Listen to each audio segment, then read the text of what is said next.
Le compte à rebours est lancé. À quelques jours de la présidentielle 2025 en Côte d'Ivoire, la tension monte, les discours se durcissent et les stratégies se dévoilent. 5 candidats, un seul fauteuil présidentiel. Entre promesses, mobilisation et coups politiques, qui parviendra à convaincre les électeurs dans ce dernier virage décisif? Le président sortant Alassane Ouattara, candidat du RHDP, sollicite les électeurs pour un nouveau mandat pour poursuivre la transformation structurelle de l'économie et bâtir une grande nation. Le candidat ainsi que ses lieutenants ont investi toutes les villes et régions du pays avec des rencontres et meetings qui se transforment en fêtes populaires.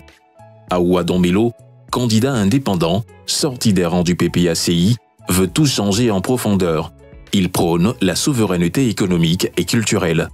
Objectif, sortir de ce qu'il appelle un parti d'État pour arriver à la démocratie. Il sillonne avec ses équipes pour expliquer son ambition aux populations dans les villes et hameaux. Jean-Louis Billon, lui, porté par l'UCODE, le Congrès démocratique, prêche pour la préférence nationale. Il s'agit d'accompagner les entrepreneurs ivoiriens à occuper tous les secteurs de l'économie. Dans son programme, il réserve une bonne place pour la réconciliation et l'autonomisation des femmes. 2 femmes parmi les prétendants au fauteuil présidentiel. L'ex-première dame Simone Yves Gbagbo du MGC, Mouvement des générations capables, qui mise sur la modernisation de l'agriculture et la transformation sur place des matières premières.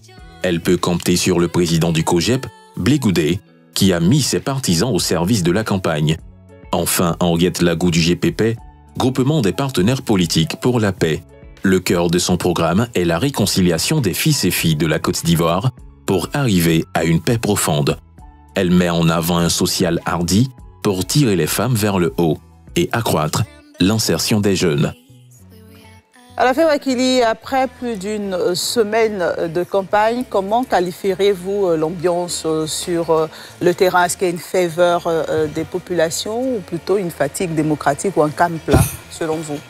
Non, il n'y a pas un calme, il y a peut-être un parti politique qui est plus visible, plus présent que les autres en termes de mobilisation, en termes d'occupation de terrain, en termes d'implantation de QG de campagne, en termes de meetings éclatés à plusieurs endroits de lancement. Donc, ils déploient une organisation plus forte que les autres, mais les autres ne partent pas en victimes résignées. Les 4 autres candidats, ils bougent, ils font des réunions à Abidjan, ils se déplacent à l'intérieur du pays, ils font des meetings, ils ont réussi aussi à occuper l'espace médiatique à travers les PAD. Ils vont participer au débat face aux électeurs. Le débat a commencé hier. Vous avez parlé des températures.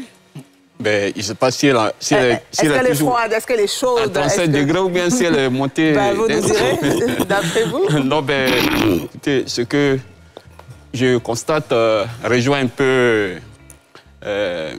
Alafé. Je pense qu'on a eu une campagne pour le moment, après une semaine, hein, mi-figue, mi-raisin. Il y a un candidat qui sort du lot, qui était là en 2010, qui a été là également en 2015, en 2020 et en 2025. C'est bien le président sortant Alassane Ouattara. Il a tous les moyens pour lui seul et les autres se cherchent, comme on dit en Côte d'Ivoire. On les voit moins sur le terrain physique, mais on les voit quand même, on les retrouve un peu sur le digital, c'est-à-dire sur l'Internet, sur les réseaux sociaux. Ils animent quand même leur espace, ils exposent leurs idées, mais c'est sur vraiment le terrain physique. Moi, je suis à Yopougon, rarement j'ai vu des cortèges, à part la mobilisation du candidat du RHDP.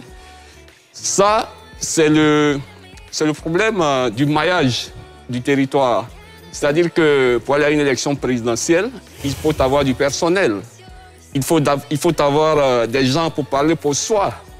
Est-ce que Aoua Dombello a suffisamment de personnel? Est-ce que Simone Gbagbo a suffisamment de personnel? Est-ce que Jean-Louis Billon a suffisamment préparé le terrain? Est-ce que Henriette Lagou, qui était là aussi en 2020, a eu et qui revient aujourd'hui?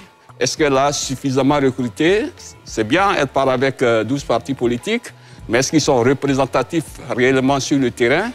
Je note également que pendant que cette campagne se déroule, il y a des gens, des Ivoiriens qui croupissent en prison, qui ont une autre vision de la Côte d'Ivoire, qui sont sortis pour aller marcher que d'aller faire campagne.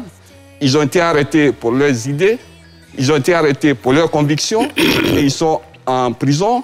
Ils ne peuvent pas suivre donc cette campagne, et c'est bien dommage. D'accord. Bon, Alex, vous aurez l'occasion de revenir. Je vais poursuivre mon tour de table avec Serge Patrick de Souza, ensuite Dr Moulot, notamment sur cette campagne qui a démarré le 10 octobre. Est-ce que pour vous, il y a un candidat qui se démarque par sa proximité, par sa démonstration de puissance? Comment déjà vous jugez l'atmosphère générale de la campagne électorale? Merci Evelyne. Déjà, inutile de rappeler, je pense que nous tous on fait le même constat. De la présence du RHDP sur le terrain. Mais avant ça, j'ai un pincement au cœur parce que j'aurais souhaité et aimé voir le PPACI, le PDCI, le FPI compétir. Peut-être qu'on allait observer autre chose parce que là, c'est quand même Alassane Ouattara qui est candidat face à Simone Eivie Gbagbo, c'est comme Oufoué Boigny qui est candidat face à Gbagbo en 90. On n'a pas besoin, je vais dire, d'être spécialiste ou d'être ivoirien pour comprendre que le RHDP déploie une machine. En même temps, comme j'ai dit, j'ai une pensée, permettez-moi, j'ai une pensée pour les jeunes, malheureusement, qui sont aujourd'hui emprisonnés, pour aussi celui qui a perdu la vie. Je pense que ça a tort ou à raison, on pourra faire le débat, mais ils ont essayé de manifester leurs convictions et malheureusement, ils ne prendront pas part jusqu'à la fin de cette élection. Docteur Kwasi-Molo Olysée, est-ce que c'est un avis que vous partagez? Mais je voudrais faire une lecture phénoménologique pour dire qu'au-delà de la ferveur, il faut aussi analyser l'expérience citoyenne. Tout à l'heure, les uns et les autres ont rappelé un peu l'histoire. Et il faut comprendre que ces élections s'inscrivent dans un contexte où il y a des mémoires blessées, il y a des mémoires amputées, et il y a des discriminations, il y a une forte polarisation. Et cette forte polarisation fait qu'il y a ceux qui font campagne, ceux qui sont donc en compétition électorale, et il y a ceux qui sont écartés. Donc nous nous retrouvons dans une nation où il y a une forte polarisation. Tout à l'heure, on a évoqué ceux qui sont sous le coup de la loi, qui sont pour certains emprisonnés. Cela nous interpelle à la manière dont nous partageons l'expérience politique. Il faut certes féliciter les uns les autres pour la campagne, mais en même temps, il faut écouter les silences, il faut écouter les soupirs. Le verdict approche et chaque jour compte. Qui voyez-vous gagner cette présidentielle? Abonnez-vous pour ne rien rater de la suite de notre couverture spéciale de la présidentielle 2025 en Côte d'Ivoire.